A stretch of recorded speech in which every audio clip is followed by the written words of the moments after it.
All right, this is just like a random thought. I ain't even, I'm just putting this out there, whatever.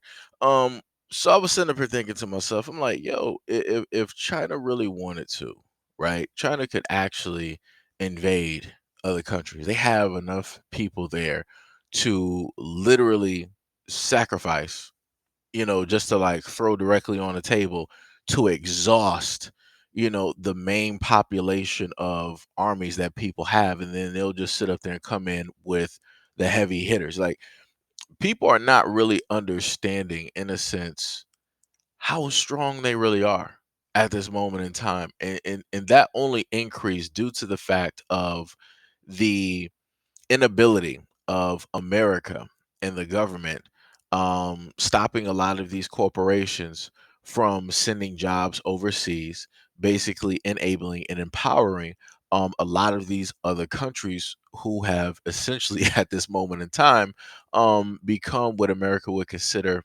a threat, right? And then another interesting thing that I thought about is the fact that if you look at everything and you look at technology, technology is actually stagnant. And the reason why I say that is due to the fact of uh, nuclear armaments, right? At the moment in time, you had the creation of nuclear armaments. Like everything was just like, oh, yeah, we could do this with it. We could do this with it. And, people were really willing to try a variety of things. You saw technology really start to change and do a variety of things. But now it's gotten to the point, usually what I'm saying with that is usually at a certain point in time when war takes place, you start having people come through with a variety of ideas for technology. This is when a lot of, different technologies are born throughout and because of warfare, right? And due to the fact that, right, we haven't had wars, like major wars, right? And due to the fact that everybody, in a sense, has the biggest stick in the yard, you know, nothing is going to transpire. Technology is going to stay stagnant because, in a sense, that's the highest that we have gone. Yes, we have other materials. Yes, we have other things that we could essentially use to benefit humanity, and in order to bring, different types of energy, free energy, and so on and so on and so on.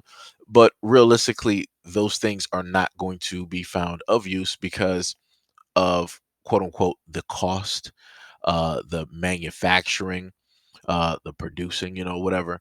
And then on top of that, it would mess up the system, right, as we know it.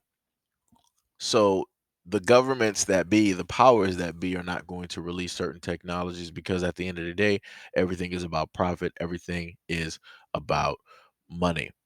And, like I said before, it's an amazing thing when you technically think about the population of China, you think about the population of the United States.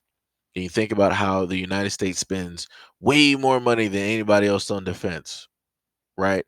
But yet we send our defense directly everywhere else around the world, in a sense, leaving us barely able to defend ourselves against anybody that would actually want to come here, right? And invade or just to, quote unquote, test the waters. Now, the interesting thing is, if you are to take out nuclear armaments out of the equation, we would have had a lot more conflicts and a lot more wars with a variety of different countries because there would be nothing holding anybody back from saying like, okay, I'm about to sit up there and step foot in your front yard, let's see if you're about that life, right? Because at the end of the day, with nuclear armaments, we're like, oh, you're about to do what? Hey, let me just press this button and see what happens. Let's see how your population looks, right? That's where we are at this moment in time. We have a whole bunch of, adult boys, right, who are in power, who have pride, attitude, and ego. And everybody's willing to sit up there and talk mess and gossip like, little schoolgirls in the schoolyard. But, at the end of the day, ain't nobody about to do nothing. Just to be honest, ain't nobody about to do nothing. Because if people actually really understood the damage that a nuclear war could actually do, people would not be so quick to laugh at it or to, quote unquote, want to call that forth. If people actually understood what radioactive fallout, what radiation and everything else that comes with those things, what it can actually do to the human body, to the population, to agriculture, to water, to air, to everything as we know it, people would not be so quick to actually laugh at it. Like I said, it's amazing to me how you have people that are trying to call this forth that want this to actually happen, meaning that you're willing to give up your family, life as you know it at this moment in time, all of the television, the TV, all of the electricity, everything else, you're willing to literally give that up, which is crazy. Because if I'm just going to be real, at any moment in time, right, you could just have a hacker who's not a part of any side. He could just be paid by the higher ups, like, hey, we need you to just start something. We don't care who's going to get the blame for it. We just need you to sit up there and start something, and we're going to give you the tools to do it. And that person is going to sit up there and do it while they just sit back and enjoy the money that they got and enjoy, everything else after.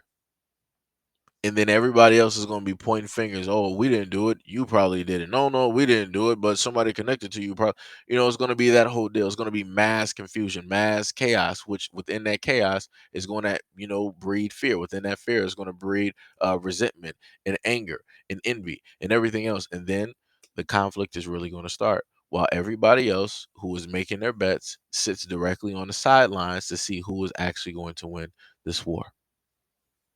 Like I said, everybody else is playing checkers while the real people that are in power that can make moves behind the scenes, they got all the big money, they're up here playing chess. And like I said, people don't even realize it or understand it at the end of the day. There's a variety of things that we happen to talk about on an everyday basis, but they're small in comparison to the actuality of the things that are being controlled and the things that are being moved around us and in between us, and you can't even really fathom or see them. Like I said, it's completely crazy out here. Anyways, that was just a random thought. I was probably a little bit all over the place, but I don't know. Like I said, I just sit up there and think about some things sometimes. And, if things were technically different, you would see a lot of the face of America would be vastly different at this moment in time.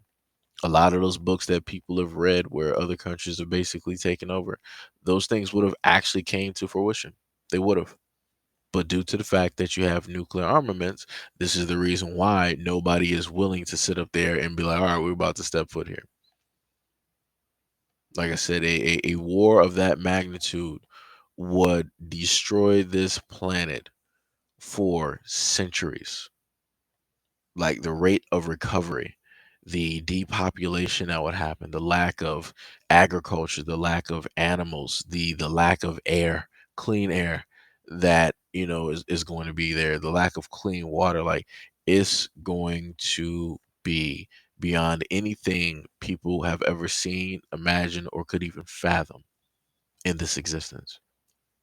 So, like I said, I keep telling people, y'all better be very, very careful of the things that you wish for.